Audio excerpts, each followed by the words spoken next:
4 crime stories with an unexpected plot twist. In fiction detective stories, the killer is often the one you think the least about. A pretty girl, a nice guy, or a sweet granny at the end of the plot suddenly appear in the most unpleasant guise, suddenly demonstrating greed, aggression, or irrepressible jealousy. And we, slapping our knees, suddenly say, "Well, I knew it." It was necessary to assume that the most harmless hero would turn out to be the criminal. But in real criminal cases, in 99 cases out of 100, the criminal is a spouse, a former criminal, or a neighbor who is a drug addict. In life, most of the denouements of stories are banal and predictable. They do not carry riddles, understatement, and subtext. However, of course, this does not always happen. Some of the crimes remain unsolved, other cases, which at first glance seem simple, at some point get such a denouement that the most sophisticated detective would not have thought of. I devoted this essay to just such cases, 4 criminal incidents that had an unexpected plot twist. Double hit August 3, 2017 was marked by a very strange event for the small and picturesque French village of Autun-du-Perche. The bodies of 2 wealthy Frenchmen, 69-year-old Lucien Perrot and 38-year-old Olivier Baudin, were found in one of her estates. It looked like both men died almost simultaneously immediately after a hearty meal consisting of roast beef, canned beans, and a variety of snacks. Lucien Perrot was lying on the floor near the table, and according to the assumption of criminologists, he died of suffocation. Olivier did not even have time to get up, and knocking over a glass of young wine with his head, he fell face down into the plate, disturbing the peace of the pieces of camembert and freshly baked baguette lying there. The house was in order. There were no signs of penetration or struggle. But 2 people of different ages do not die so unreasonably and at the same time. And after examining the crime scene, the police began to lean towards the only possible version: probably the men were poisoned by something. The cause could be poisoning with poor quality food, as well as murder and suicide. This case had to be investigated in detail, because the culprit of the double tragedy could be sinister botulism. Or, God forbid, some archaic poison, such as strychnine or arsenic. Rumors immediately spread around the village about the skeletons in the closet of the dead.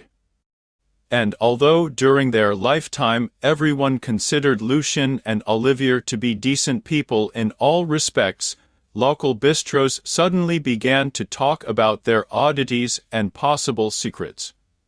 The police were in a hurry to solve the mystery, first of all sending all the collected food from the table to the famous Paris Pasteur Institute, from where the answer came very quickly about not detecting traces of botulism or poisons. The case promised to become complicated and confusing, putting detectives in a doldrum because of the possible failure to solve the mystery. France began to talk about the mysterious double murder. Newspapers were full of loud headlines, and social networks were bursting at the seams from multi-page discussions. But all of this suddenly burst like a soap bubble as soon as the autopsy results of both victims appeared. Perrot literally suffocated from a piece of beef steak that got in the wrong throat. Due to the lack of some teeth, he simply could not chew cow meat fibers well. And if everything had gone wrong, Olivier could have helped him escape from the stranglehold of the evil steak. But at that very moment, he was busy gasping for air, unable to cope with the spasm of the heart muscle. Most likely when he saw that his friend was choking on a piece of meat, Budin, suffering from a heart condition, was so scared that he died of a heart attack on the spot. When this case was solved, the locals felt almost deceived by such a prosaic denouement. But being true Frenchmen, they soon decided that fate had so metaphorically pointed out to them the fragility of human life. Dangerous Work. September 7, 2015, was a day of mourning and tears for the town of Fox Lake, Illinois. The 30-meter funeral procession saw off its legendary law enforcement officer, Police Lieutenant Charles Joseph Joe Glynevich, who worked faithfully all his life for the benefit of the community. Charles Joseph Joe Glynevich, almost everyone knew him. He worked with difficult teenagers, guiding them on the right path. He supported the local baseball team, was an active citizen involved in the life of the town. He was only a month away from retirement when Glynevich tragically died at the hands of unknown bandits. Unexpectedly in the evening, when Glynevich was monitoring law and order on the streets of the city, he probably encountered 3 armed criminals, 2 white and 1 black men, as he informed his colleagues on his mobile phone. For several minutes, he chased the intruders into a wooded area, telling the dispatcher about his actions. And he prayed for the speedy arrival of reinforcements. But when help arrived, 2 shots rang out somewhere in the thicket of the forest. Upon arriving at their sound, members of the operational team found Glynevich dead. He was shot twice, once hit in a bulletproof vest, the second shot, in the head, turned out to be fatal, and Charles Joseph died on the spot. The city mourned the death of a hero who tried to stop criminals at the cost of his life. The policeman was buried with great honors. Most of the city came to see him off on his last journey. But after 9 days of investigation and the search for 3 unknown killers, Glynevich's colleagues began to realize that something was wrong with this story. Even the initial investigative actions revealed that the life of the deceased hero was not as pious and respectable as everyone thought. At first, the FBI, which joined the investigation, began to interview all residents of Fox Lake, trying to find possible killers. The tracks of the criminals were searched through fields and forests, combing the grass on their knees at the murder scene. But all the examinations showed the absence of anyone else at the crime scene except Glynevich himself. The trajectory of the shots was strange and could not be recreated, and the deceased himself suddenly discovered numerous money debts. In the end, the investigative team stopped chasing ghosts because they realized that there was only one participant in this story: Glynevich himself.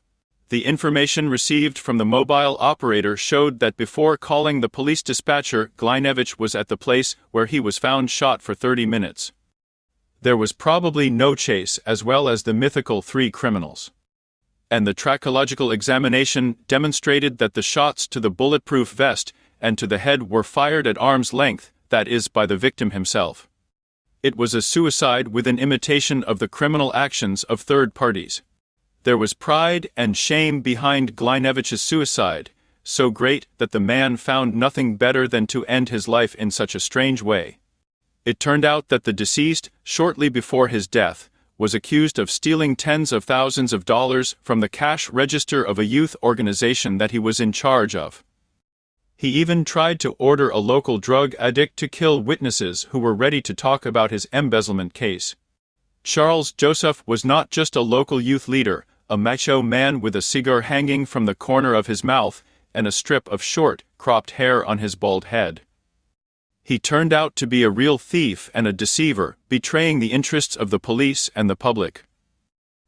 In public, he taught young people self-defense and a healthy lifestyle, talked about patriotism, taught safe handling of firearms, and promoted work in law enforcement agencies.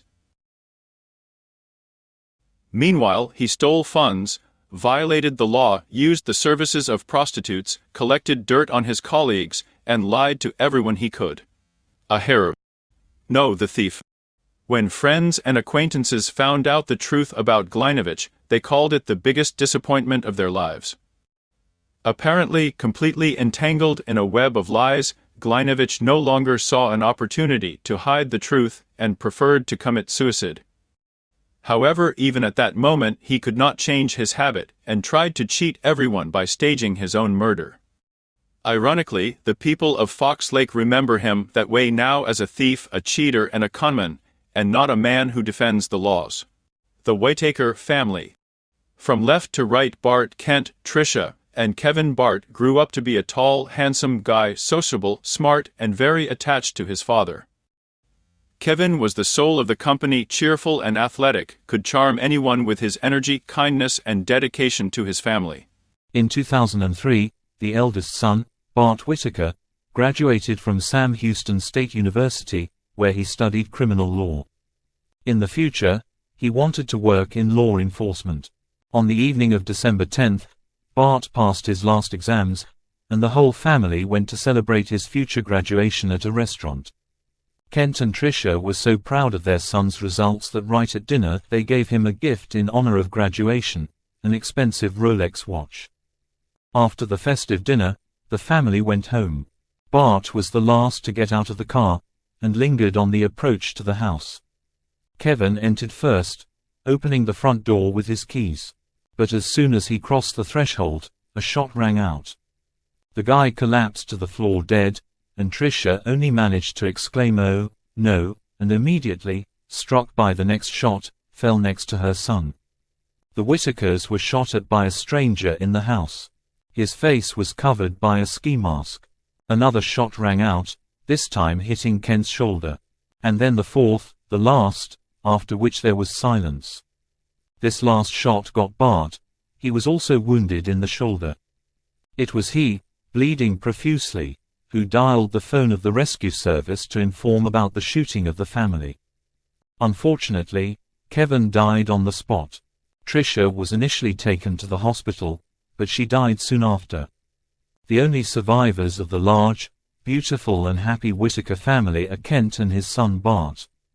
Both were injured, and mourned the loss of loved ones. At first, the police thought that the Whitaker family had encountered robbers.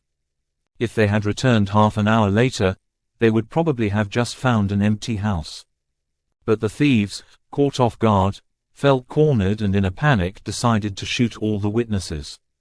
However, the examination of the crime scene suddenly began to produce strange evidence. The house was not broken into, its doors and windows remained intact, and meanwhile, the killer somehow got into it. For some reason, he also threw the murder weapon on the floor, and a single black glove near Bart's car. Well, that's right, it was an armed robbery. Moreover, committed by some newcomers, the detectives thought, and began to spin this version. Recently, such crimes have become more frequent in Sugar Land. Literally the next day after the shots were fired at the Whitaker house, a thief broke into the home of other local residents who were watching TV in the living room. He pointed a gun at him, and forced him to give up everything of value. Within a day, the police were on the trail of this criminal, suggesting that he could be the possible killer of Tricia and Kevin. But, surrounded by police, the attacker committed suicide, leaving detectives perplexed. He was soon identified as 20-year-old Jerome Lytham Brown, who had recently served time for trafficking substances. Jerome Lytham Brown, in a situation where the suspect could no longer be questioned, detectives had to resort to non-standard methods in order to link Brown to the Whitaker murders. The search dogs called in sniffed at the glove and gun they found, but made it clear that they did not have Brown's scent on them. Besides, this thief had a gun with which he shot himself. And he wore gloves on both hands. In other words, everything pointed to the fact that Brown had nothing to do with the shooting of the Whitaker family, and the police should have looked for someone else. 4 days later, the detectives asked the survivors Kent and Bart to conduct an investigative experiment, showing how the attack happened. According to Bart, he tried to stop the killer, and got into a fight with him. But, wounded, he could not resist the criminal. 2 points remained unclear. 1. How did an unknown criminal manage to enter the house without leaving any traces? 2. And why didn't he steal anything? Although for some reason he pulled out all the drawers of the bedside tables and dressers at the same distance. Drawers extended at the same distance, but still, the perpetrator used something in the Whitaker house without their permission. It turned out that the thief and murderer had broken into the safe where the gun was stored, and it was from this weapon that he shot at the Whitakers. This safe was located in a storeroom on the second floor, and the killer needed to know what to do in order to find the weapon of the crime.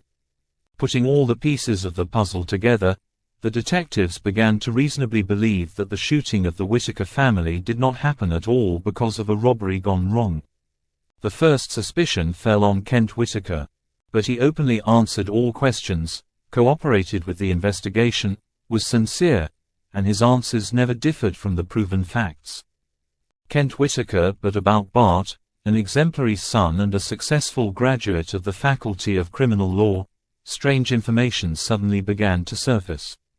It turned out that the Rolex watch was given to him in vain, because Bart did not graduate from the University of Houston at all, but studied only in his first year.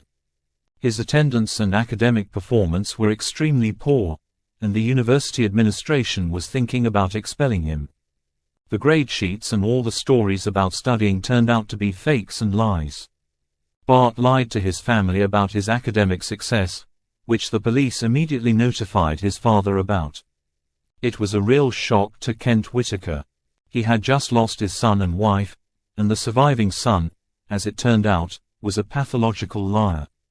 Kent was incredibly upset, but still tried to find out from Bart the reason for the lie.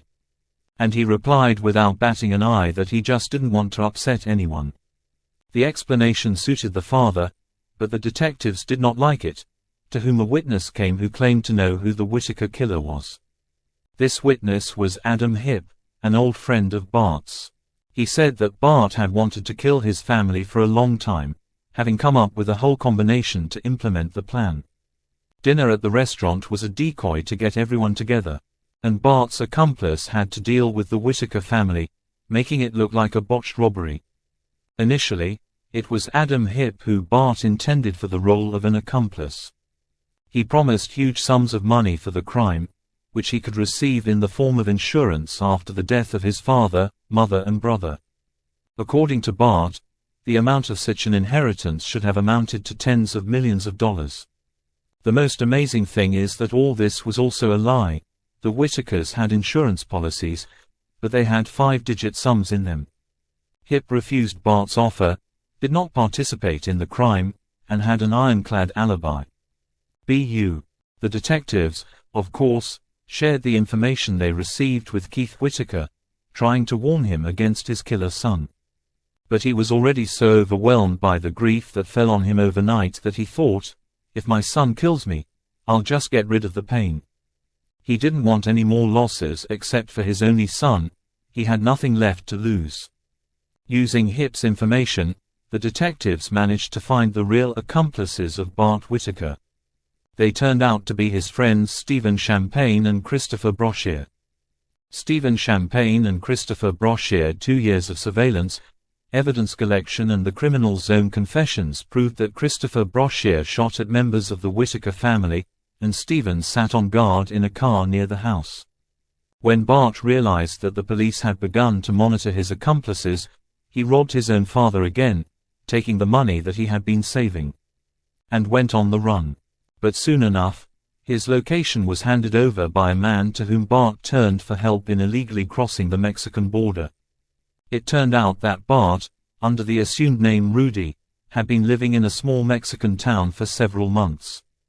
His carefree life ended when the Mexican police descended on him, who soon organized the transfer of the criminal to the American authorities. 2 years after the murders of Tricia and Kevin Whitaker, Bart appeared in court. He sentenced the unrepentant customer of the murder of his own family to death. What initially looked like an armed robbery turned out to be a contract crime in which a young man without motives decided to kill all the people closest to him. This story could be considered complete, but Bart is still alive today. It is unknown what words he found to apologize to his father.